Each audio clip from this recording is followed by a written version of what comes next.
Hello, this is Crazy Commando Pilot, and welcome to the series I'm going to be calling The Basics. Now, before some of you get upset, like, oh, you copied Chris McFeely with these basics on Transformers, um, well, yeah, I did take some inspiration, because I am a huge fan of Transformers, and I have watched his series, and so I did take the title because I was like, it's a perfect fit, it's the basics on aircraft.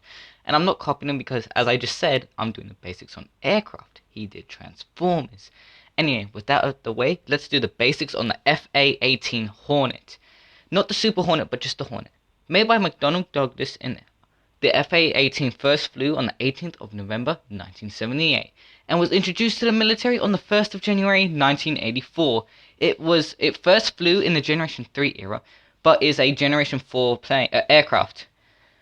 Later been made into a two-seater FA-18 Super Hornet and the EA-18 Growler, which, to those who don't know, is the E-18 Growler is electronic attack, and the Super Hornet is as the two-seater, as I just said. And that's why I would consider it the most versatile airframe of all time. Powered by two F404 GE402 afterburning engines, each outputting 18,000 pounds of thrust, which is a lot.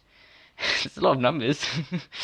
Allowing it to fly at Mach 1.7, and it has a max service ceiling of 50,000, which means it's perfect, like no external weight and stuff.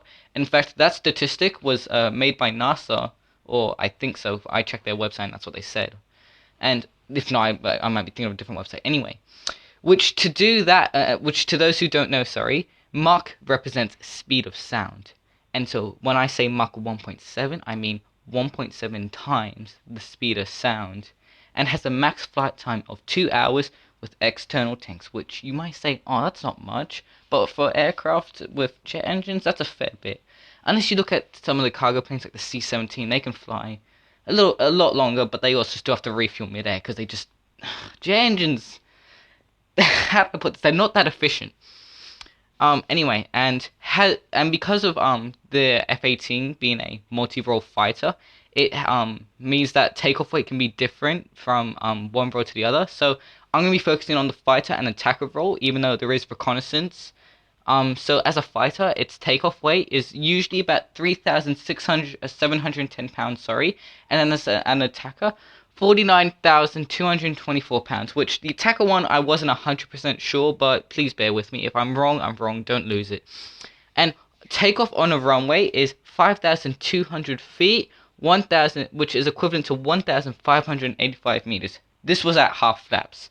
Takeoff on a carrier is also the same stats as on a landing approach. So takeoff is 1,000 feet, which is 300 meters at half flaps. And like I said, that's the same as an aircraft carrier. I mean, same as landing.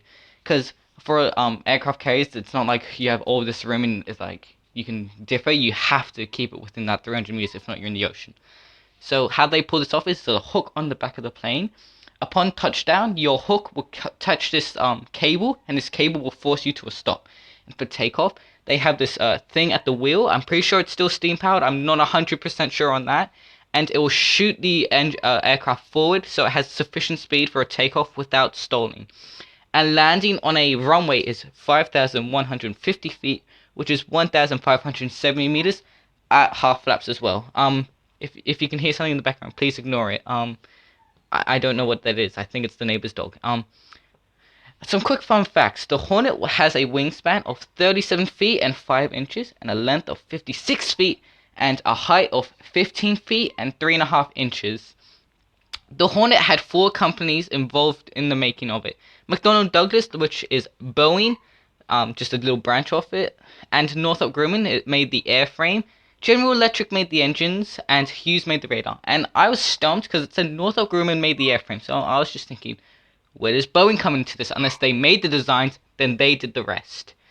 Okay, due to the Hornet being a Generation 4 aircraft, they've been starting to be retired as of February 1st, 2019, which is past, but due to Generation 5 airplanes not being plentiful yet, we've had to keep them for a little bit longer. Like, they're still being phased out, but not at the, like, just instant. We need to slowly phase them out, because the, F-35 program, F-35 program had a rough start.